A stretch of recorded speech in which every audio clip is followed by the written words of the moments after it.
Olá, alunos, colegas professores, uma boa noite a todos.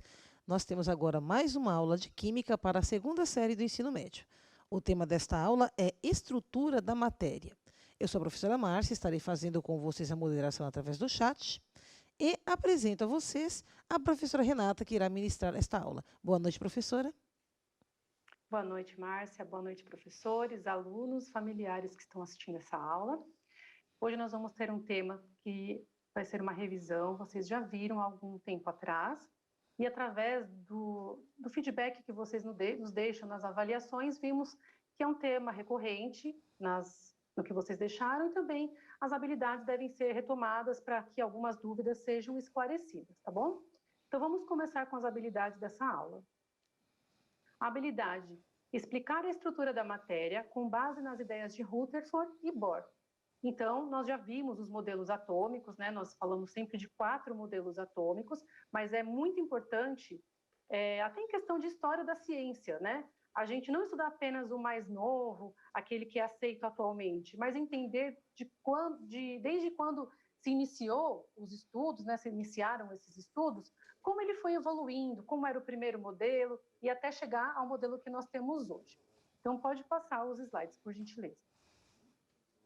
Os combinados para essa aula: realize as atividades propostas, participe do chat, interaja com os colegas, né, com os professores, anote as suas dúvidas, a gente tenta tirar essas dúvidas no momento oportuno, e tenha em mãos o caderno do aluno, volume 2. Pode passar.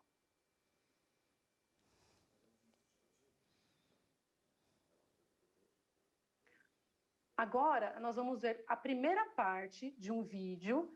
Então, eu peço que vocês prestem atenção, é um vídeo bem curtinho e bem rápido, assim, bem legal de vocês verem as ideias principais. Então, nós vamos ver a primeira parte agora, vai falar sobre os primeiros modelos, e depois, daqui a pouquinho, a gente vê a segunda parte. Pode passar. A palavra átomo nos remete à Grécia Antiga. Por volta de 450 a.C., os filósofos Demócrito e Leucipo formularam o conceito de que a matéria se desintegrava em unidades cada vez menores até chegar à menor unidade possível, que não podia mais se dividir. A essas partículas indivisíveis deram o nome de átomo. A, não, e tomo, partícula. De acordo com o modelo construído por John Dalton, o átomo era uma minúscula esfera maciça e impenetrável, indestrutível, indivisível e sem carga, ou seja, neutro. Para Dalton, os átomos de um determinado elemento são diferentes dos átomos de outro elemento, e o que os diferencia são os seus pesos relativos, ou seja, átomos de diferentes elementos possuem massas diferentes. O modelo atômico de Dalton ficou conhecido como bola de bilhar, uma analogia à bola de sinuca. Apesar de suas limitações, o modelo atômico de Dalton foi um passo importante na elaboração de futuros modelos.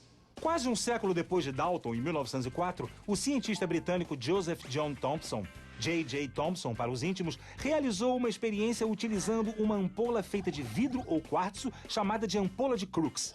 A ampola funciona da seguinte maneira: dentro se faz o vácuo. Ela contém 2 placas metálicas que, quando são ligadas a uma fonte de alta tensão, estabelecem um fluxo de cargas elétricas. São os chamados raios catódicos. Thomson fez meticulosas medições interferindo na trajetória dos raios através de campos elétrico e magnético controlados. Através dessas medições, Thomson concluiu que os raios catódicos eram, na verdade, um feixe de partículas carregadas negativamente e que possuíam massa, isso é, eram corpusculares. Thomson concluiu que essas partículas negativas deveriam fazer parte de qualquer átomo. Posteriormente, os corpúsculos receberam o nome de elétrons. É por isso que Thomson é conhecido como o pai dos elétrons. Então, vocês viram aí no vídeo os 2 primeiros, na verdade, os 3 primeiros modelos atômicos. Lembrando que é um modelo. Por quê? Não é possível visualizar o átomo. A gente não consegue ver o átomo nem com o mais potente de todos os microscópios. Hoje a gente consegue ver algo que lembre, até já existem indícios de conseguir ver uma ligação química. Mas os modelos, eles fazem o quê? Eles utilizam características que os cientistas encontraram através dos seus experimentos, dos seus estudos, e a partir daí ele cria o quê? Um modelinho gráfico, algo que tente nos mostrar como esse átomo seria realmente. Pode passar para mim, por favor? Então, aqui a gente tem um histórico com as principais ideias desses 2 primeiros cientistas. Lembrando, né, que eles foram estudando ao longo do tempo, e no começo, antes mesmo desses dois, os filósofos gregos é que começaram a trabalhar com aquilo que seria a composição da matéria, a ideia de o que compõe a matéria, né? E depois de muito tempo, aí vem Dalton, e quase 100 anos depois vem Thomson. E vocês vão perceber depois que a distância de um modelo para o outro, com o passar do tempo, é um pouco menor. Então, para Dalton, primeiro, o átomo é maciço, ou seja, ele é todo preenchido, ele não é oco, é o contrário de oco. Ele é esférico, então uma bolinha, é a menor parte da matéria. Então, se você tivesse qualquer material e fosse dividindo até chegar na última partícula, essa partícula seria o átomo. Então, ele é indivisível. Abaixo dele não há ninguém menor. E ele é indestrutível. Então, ele participa de uma transformação química, por exemplo, e ele não sofre nenhuma alteração. Segundo, cada elemento tem massa específica. E é essa massa que, para Dalton, diferenciava os elementos. Então, a gente está falando das ideias desses cientistas, tá? Por isso que, para ele, o que diferenciavam os átomos era a massa. Terceiro, compostos são combinações dos elementos. Então, os átomos eles vão se reorganizando, vão se rearranjando para dar origem às moléculas e aos compostos que nós conhecemos. Por último, uma reação química ao rearranjo dos átomos. Assim como nós já vimos lá na primeira série do ensino médio, os átomos eles não são destruídos numa transformação química, são os mesmos nos reagentes e nos produtos. Eles apenas se reorganizam, se rearranjam para formar novas substâncias. Então, é isso que Dalton já dizia lá nos seus estudos. Pode voltar, por favor? Para Thomson, já tem algumas ideias a mais. Por quê? Ele, primeiro, partiu do que já existia de conhecimento na época, que eram as ideias de Dalton. Mas, através de alguns experimentos, como vocês viram lá com os raios catódicos, ele percebeu que a matéria era constituída por algo além desses átomos. Ele conseguiu perceber que existiam cargas, né? O que não tinha no modelo do Dalton. Então, essa experiência com os raios, ele encontrou o quê? O átomo é esférico, então o formato do átomo não mudou. Porém, ele é divisível. Porque se ele conseguiu perceber que cargas eram extraídas desse átomo, então ele não era a menor partícula a mais. A presença de elétrons, que foram as cargas, ou essas partículas subatômicas que o Thomson encontrou.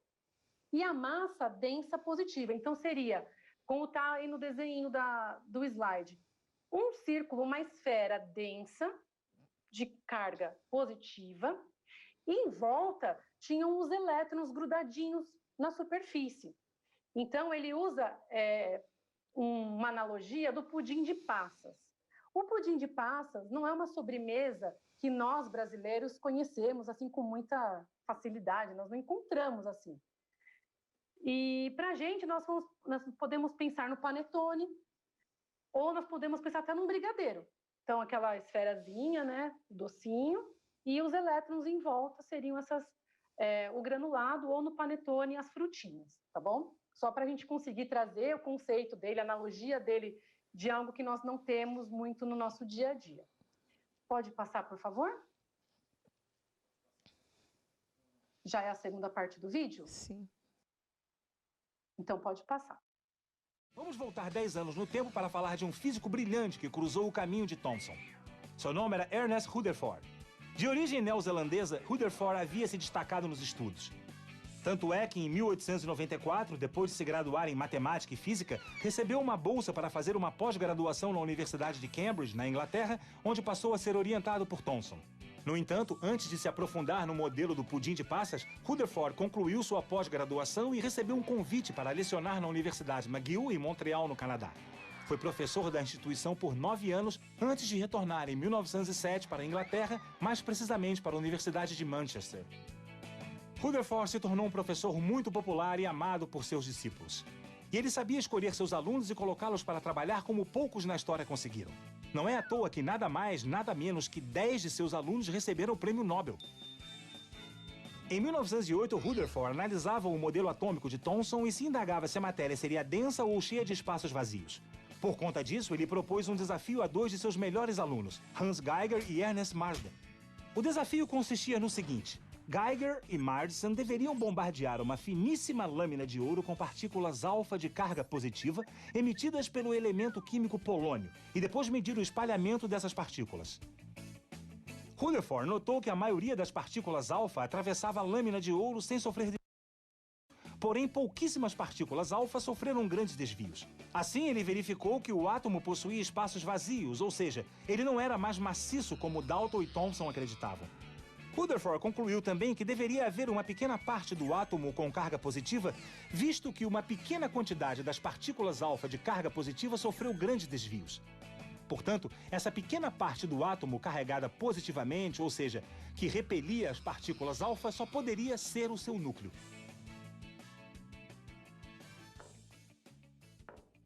O modelo de Rutherford ficou conhecido como modelo planetário, em alusão ao sistema solar. Assim, os elétrons ficam dispostos na eletrosfera, orbitando em volta do núcleo, que no nosso caso é essa bola de sinuca aqui. Mas esse modelo aqui em cima da mesa é só um exemplo. Para entendermos melhor as proporções entre o núcleo e os elétrons, devemos pensar num estádio de futebol, como o Maracanã, num dia de jogo vazio. Deste modo, a bola no círculo central do gramado seria o nosso núcleo. A arquibancada corresponderia à eletrosfera. E os poucos torcedores seriam equivalentes aos elétrons. O modelo atômico foi sendo aprimorado em intervalos de tempo cada vez menores. Não foi à toa que outro personagem dessa saga surgiu em 1909, o dinamarquês Niels Bohr. Ao investigar as propriedades físicas dos metais, Bohr encontrou uma série de inconsistências no modelo atômico de Thomson. 2 anos depois, em 1911, após concluir seu doutorado, ele conseguiu uma bolsa de estudos que o levou à Universidade de Cambridge, com o objetivo de aprofundar o modelo atômico do pudim de passas com o próprio Thomson. Contudo, sua estada em Cambridge foi uma decepção. Thomson propôs trabalhos em assuntos diferentes, além do pouco tempo que dispunha para discutir o modelo do pudim de passas com Bohr. Decepcionado, Niels Bohr deixou a Universidade de Cambridge e foi para a Universidade de Manchester. E quem o acolheu foi justamente Ernest Rutherford, o professor que sabia escolher alunos brilhantes. Rutherford incentivou Bohr a trabalhar na área de física teórica, interpretando os resultados experimentais de sua equipe. Em 1913, Niels Bohr publicou um trabalho no qual complementava o modelo atômico de Rutherford. Bohr começou atacando a principal fragilidade do modelo planetário de seu mestre, a instabilidade dos elétrons. Segundo o modelo atômico planetário, o elétron em órbita irradiava e perdia energia. Sendo assim, a trajetória do elétron seria uma espiral suicida em direção ao núcleo. No entanto, Bohr suspeitava que ocorria algo diferente com os elétrons. E é sobre isso que nosso especialista em mecânica quântica vai falar agora. O Niels Bohr era esperto. Ele conhecia os trabalhos de Max Planck e Albert Einstein e sabia que no mundo das partículas subatômicas reinava o comportamento quântico. Isto é, o mundo microscópico poderia se comportar de outra maneira. E foi aí que ele achou a resposta para a estabilidade dos elétrons. Planck propôs que a matéria não emitia radiação de modo contínuo, mas que ela liberava discretos feixes de energia chamados de quantum. Logo, Bohr pensou que os elétrons ao redor do núcleo possuíam menos energia que os elétrons mais afastados. Isso porque o elétron mais próximo do núcleo é mais atraído por ele do que um elétron distante. Esse raciocínio levou Bohr a concluir que deveriam existir camadas ou níveis de energia. A partir do átomo de hidrogênio, que é o mais simples, porque possui apenas um elétron, Bohr deu a sua contribuição ao modelo atômico de Rutherford. Então, agora, vocês viram os 2 outros modelos atômicos. Então, recordando, né, nós vimos Dalton, Thomson, e agora os modelos de Rutherford e Bohr. Lembrando que os cientistas, eles partiram do experimento ou do modelo que era o mais atual. E aí eles faziam os estudos para tentar encontrar alguma inconsistência, algum erro, algo que eles tivessem que modificar nesse modelo. Então, de Thomson para Rutherford, vocês perceberam que mudou muito, né?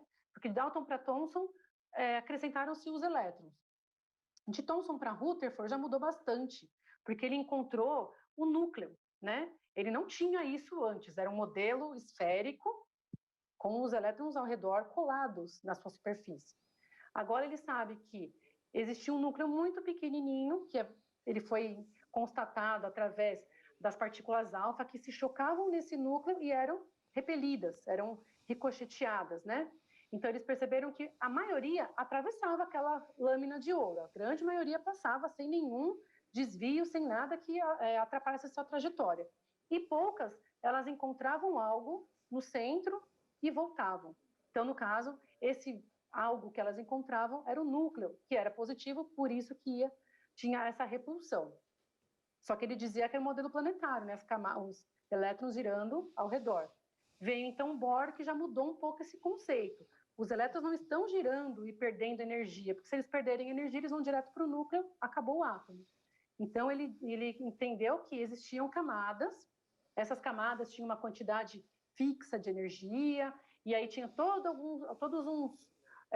alguns requisitos para esse átomo e para esses elétrons estarem onde eles estão. Pode continuar, por favor? Aqui, vocês têm 4 explicações, né, dos nossos modelos. E aí eu quero que vocês pensem em quais seriam os modelos que estão referentes a elas. Então, primeiro, partículas alfa foram desviadas de seu trajeto devido à repulsão que o núcleo denso e a carga positiva do metal exerceram. 2. Átomos ou esferas indivisíveis e permanentes de um elemento são idênticos em todas as suas propriedades. Átomos de elementos diferentes têm propriedades diferentes.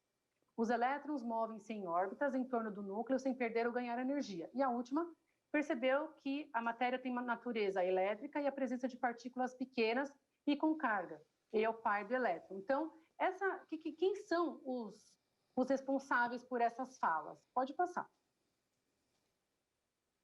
Aqui nós temos o primeiro para Rutherford, que foi quem descobriu o núcleo, pequenininho em relação a todo o tamanho do átomo. Próximo.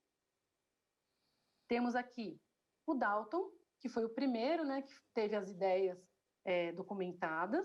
O próximo. Aqui nós temos o Bohr. E por último, que está faltando, o átomo de Thomson. Lembrando que aqui eles não estão em ordem, tá, cronológica, eles estão apenas aleatório para a gente conseguir relacionar uma coisa com a outra. E como o vídeo falou, e eu também disse um pouquinho no começo, a evolução, as mudanças que foram acontecendo nesses modelos, elas foram acontecendo cada vez em espaço de tempo menor. Porque se você pegar um átomo de Dalton, que tinha uma concepção muito simples, para o próximo ele teve que estudar muitas outras coisas, e também a gente tem que pensar na tecnologia que tinha no momento, o que se tinha de estudo no momento. Então, a quantidade de tempo que era gasta era menor ou maior de acordo com a complexidade daquilo que eles estavam trabalhando. Pode continuar. Aqui é uma representação do que seria vamos pensar assim, um pedacinho de um átomo segundo Bohr.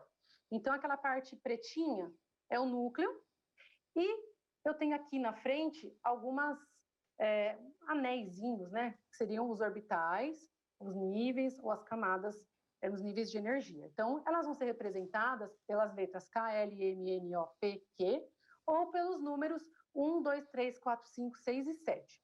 Essa bolinha verde representa para a gente um elétron.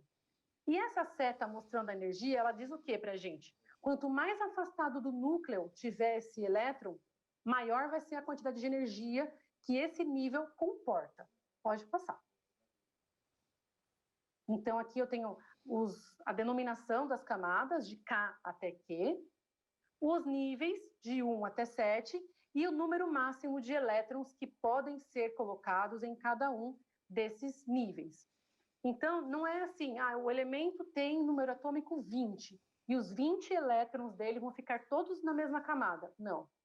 Eu vou dividir esses 20 elétrons de acordo com essas camadas. Então, na camada K, só cabem 2 elétrons. Se tiver 3, passa para a próxima.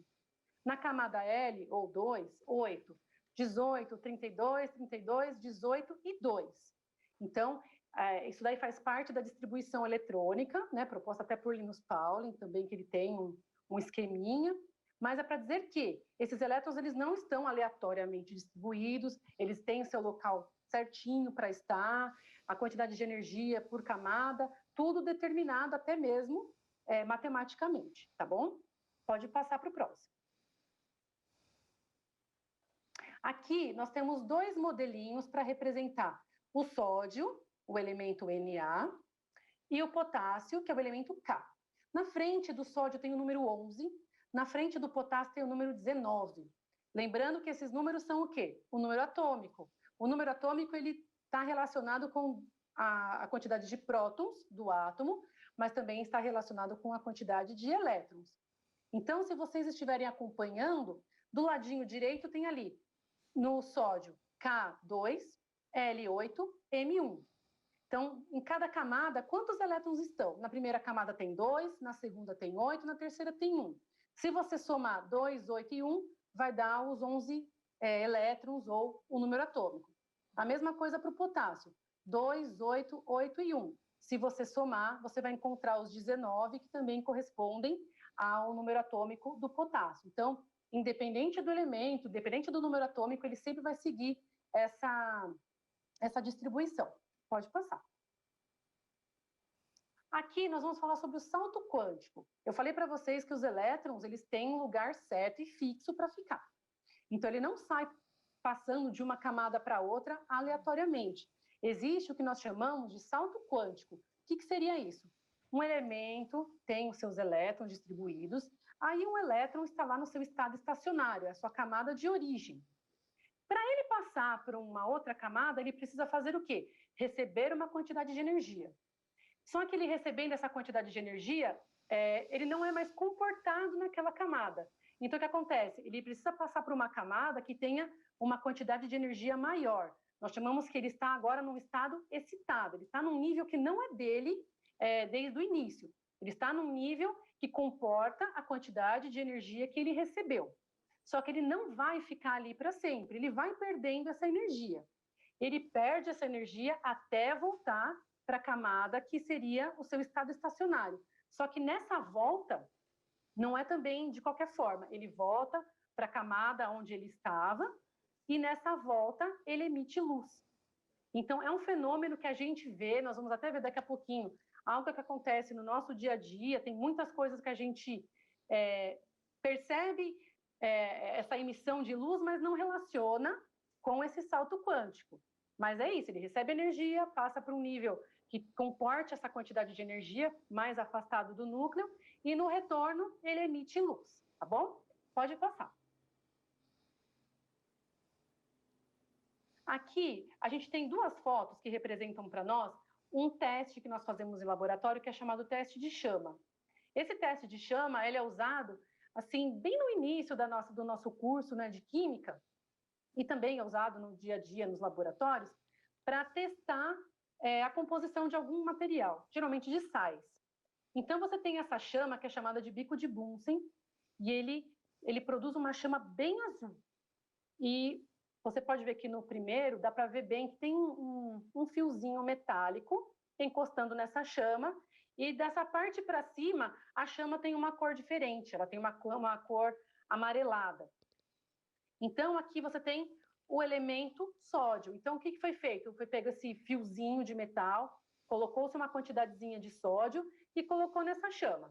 Então, a chama forneceu energia para que os elétrons desse átomo mudassem de nível e, no retorno, ele emite luz. E a luz, nesse caso, é dessa coloração. O potássio ele já emite uma luz meio lilás. Mas por que tem essas cores diferentes? Porque cada elemento químico tem a sua configuração eletrônica. Então, de acordo com isso, ele vai ter maior ou menor energia e ele vai emitir as ondas num comprimento de onda diferente. Cada elemento vai emitir ondas num comprimento diferente que vai dar essas cores diferentes. E nesse quadrinho aí do lado tem um gifzinho. Pode dar um play, por favor? Obrigada. Aqui a gente tem um exemplo muito prático de onde nós vemos isso. Fogos de artifício. Então, os fogos de artifício, a gente vê toda aquela queima linda, várias cores, tem a chuva de prata e tudo mais. E por que tem tudo aquilo, né? É a pólvora? Se fosse só a pólvora, todos eles seriam iguais ou só iriam fazer barulho. Mas, na composição desses fogos de artifício, além da pólvora, existem alguns compostos, alguns sais. E aí, quando eles recebem a energia na queima, eles vão emitir a luz de acordo com o elemento que o compõe, no comprimento de onda que o compõe. Existem outras maneiras da gente falar sobre esse tipo de fenômeno? Existem vários equipamentos em laboratório que se usa isso, existem luzes que a gente vê até, luzes comerciais, luzes de neon, luz de xenon, elas emitem uma luz, uma coloração de acordo com o material que a compõe. Pode passar, por favor. Aqui nós temos uma tabelinha que ela relaciona para a gente algumas características importantes também do átomo. As partículas subatômicas básicas, é bem lembrado que são as básicas, hoje nós temos outras partículas, não vem ao caso, mas podemos pensar que existem outras partículas também. Então temos prótons, nêutrons e elétrons. Símbolo, P minúsculo, N minúsculo e o E. A carga, próton é positivo, mais 1, o nêutron é 0, e os elétrons, menos 1. E a massa, o próton tem massa relativa a 1, o nêutron 1 e o elétron é uma massa muito pequena. É como se eu pegasse a massa de um nêutron ou de um próton e dividisse por 1836. Então, praticamente a massa do elétron nem influencia tanto na massa do átomo. Dentro do núcleo, eu tenho os prótons e os nêutrons. Então, o nêutron foi encontrado mais para frente por Chadwick, ele fez outros experimentos e aí colocou mais essa informação dentro do modelo. E na eletrosfera ficam os elétrons que têm as cargas negativas. Pode passar. O número atômico é um número que hoje a gente encontra na tabela periódica e que vai diferenciar os elementos para a gente. Cada elemento tem o seu número atômico. E quem é o número atômico? É o número de prótons. Então, na tabela periódica, os elementos estão divididos de acordo com o número atômico, que é crescente, da esquerda para a direita e de cima para baixo. Já a massa, o átomo vai ter a massa que vai ser a soma dos prótons e dos nêutrons, tá bom? Pode passar. Agora eu vou deixar um tempinho aqui no chat para vocês, um minutinho. Estou lembrando dessas partículas, dos nomes lá, do número atômico, número de massa, e a gente vai responder aqui. O átomo de um elemento químico apresenta 61 prótons, 61 elétrons e 86 nêutrons. Quais são, respectivamente, o número atômico e o número de massa desse átomo? Então, vocês vão responder no chat um minutinho.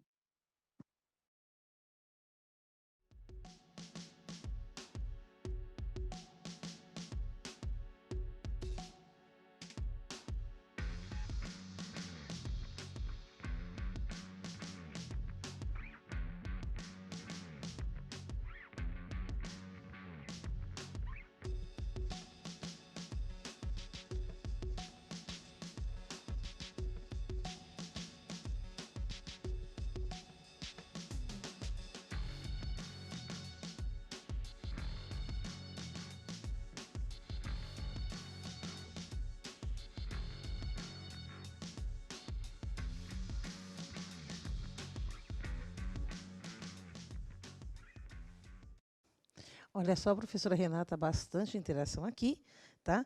A professora Daniela Torres, saúda a senhora.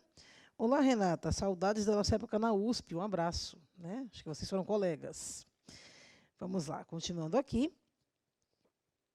Vamos ver como que, olha só, a maioria dos professores colocou como resposta a letra A. Professor Juarez colocou Z igual a 61 e A igual a 147. Olha lá, professor Suzel, todo mundo colocou a letra A. Aqui, ó. Um aluno também, o aluno Pedro, da Escola Estadual Professor Caetano Zamit Mamana, da Leste 2, né, de Leste 2, através do professor Marcelo, citou que a resposta seria a letra A. Olha lá, todo mundo alternativa A. Professor Norberto da PEI Nestor de Camargo de Barueri também citou que é a letra A. Professora Viviane citou 61 e 147, né, no caso a letra A também. Olha lá, todo mundo colocou letra A, olha só.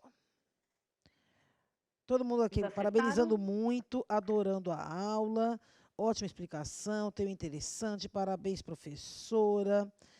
Né? Todo mundo aqui, todo mundo aqui gostando muito. E aqui tem uma sugestão da professora Elise Rios. Por que não usar o diagrama de Pauling para a distribuição eletrônica? Ele não tem restrições. Isso é uma sugestão que a professora Paul Eleise está dando aqui, tá? O professor Eduardo cita aqui que temos que usar fio de platina ou níquel cromo. Isso. Olha só, muito bem. Professor Carlos, o professor Marcelo diz que está adorando esta aula de revisão. O professor Carlos cita que está se falando da evolução dos modelos atômicos, né? Muito bacana, olha só. Muito bem.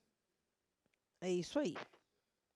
Tá legal. Agradeço a interação de todos, é bem legal mesmo ter bastante gente participando. Vamos olhar então quem que acertou, né? Vamos ver as respostas. Essa questão era bem simples, né? Porque a gente tem aqui os valores que nós necessitamos. Se a gente está perguntando qual é o número atômico, é o número de prótons. Então, 61, só poderia ser A, B e C.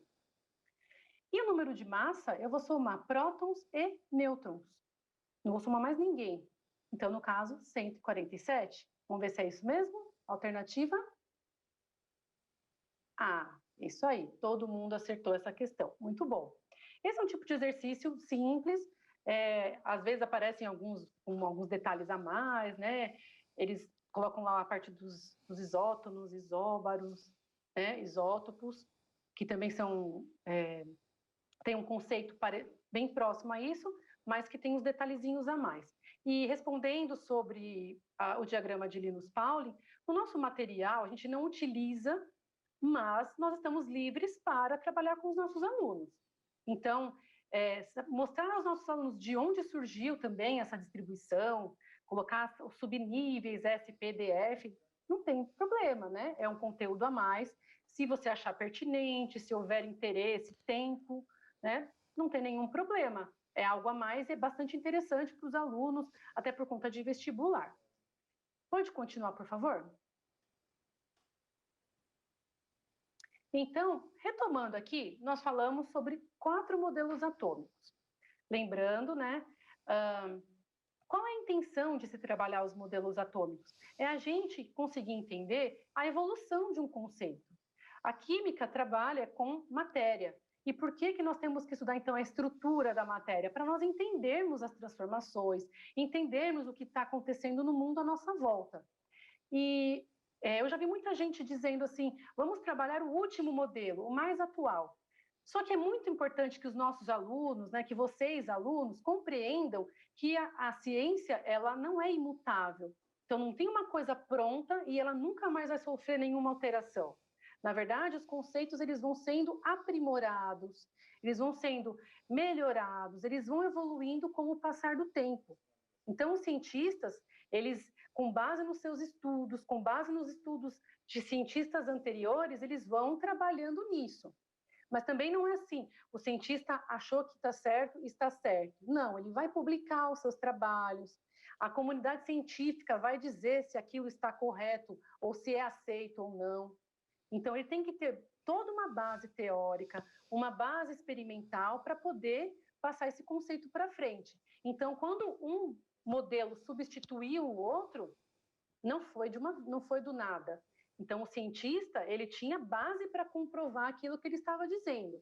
Então, hoje continuam os estudos? Continuam, até que alguém encontre um novo modelo que caia por terra o modelo que nós temos hoje. Então, nada impede que isso aconteça.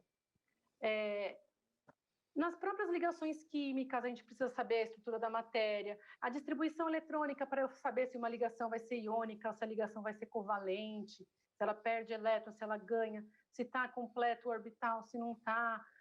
A gente precisa desses conhecimentos para buscar outras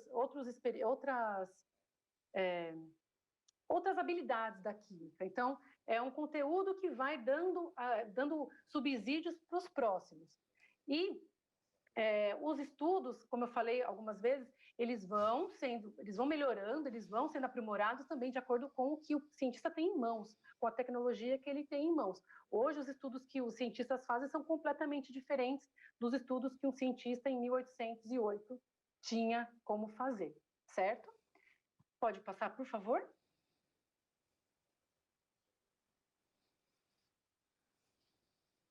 E então, aí vocês conseguiram fazer as atividades?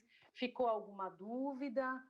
Nós temos aqui o finalzinho da aula e também, se não houver tempo aqui para fazer uma interação, nós temos também o material que vocês preenchem no final, né, da aula. Então, se tiverem alguma dúvida, algo que vocês queiram deixar como sugestão, fica para isso também. Então, acho que se tiver um minutinho de interação, acho que dá tempo, né? Então, Sim. se vocês quiserem deixar mais alguma perguntinha, a gente fica aqui um minutinho para aguardar.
Olha só, professora Renata, muita interação aqui, todo mundo elogiando a senhora, parabenizando bastante pelo seu desempenho na aula de hoje, né? E aqui nós temos também uma sugestão da professora Vanair, né?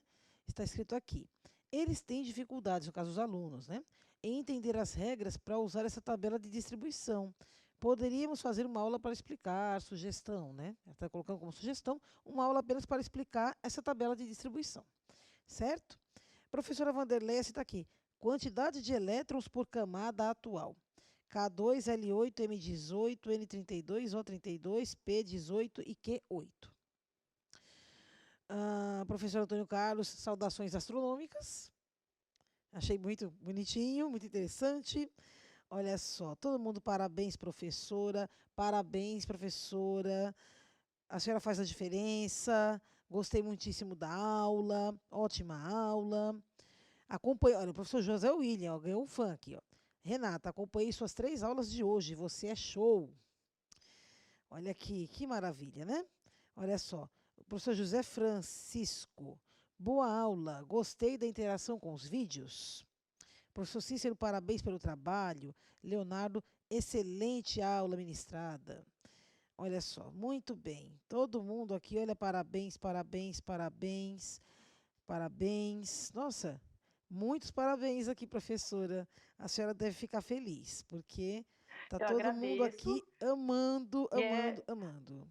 Ó, professora Sueli sugere aqui, ó. Essa professora precisa dar aula de eletroquímica quando chegar este conteúdo, por favor. Estão loucos para ver uma aula de eletroquímica com a senhora, hein? Nossa. Eletroquímica, muito bem. Olha só, a aluna Rafaela realizou todas as atividades através aqui, né, falando através do professor Carlos Donizete, muito bem. Olha só, a professora Tarsila do Amaral, a escola Tarsila do Amaral de Osasco, parabéns à escola, né, o professor Roberto aí, que fez uma chamada para os alunos assistirem às aulas, e o pessoal está trabalhando aí com afinco, muito bem. Olha só, estão pedindo para a gente mandar um abraço. Gente, então, professor Fabiano e toda a escola estadual, professora Maria Ferreira Sonevende, de Monteiro Lobato Interior, um abraço para vocês, tá? Bom, gente, agora finalmente a gente acabou o nosso tempo, tá? Vai aparecer agora o QR Code na tela e também vai aparecer o nosso link, para que vocês possam, então, dar mais sugestões, parabenizar ainda mais a professora Renata e a gente se vê nas próximas aulas. Muito obrigada a todos os alunos e professores que estiveram conosco até agora. Tchau, tchau.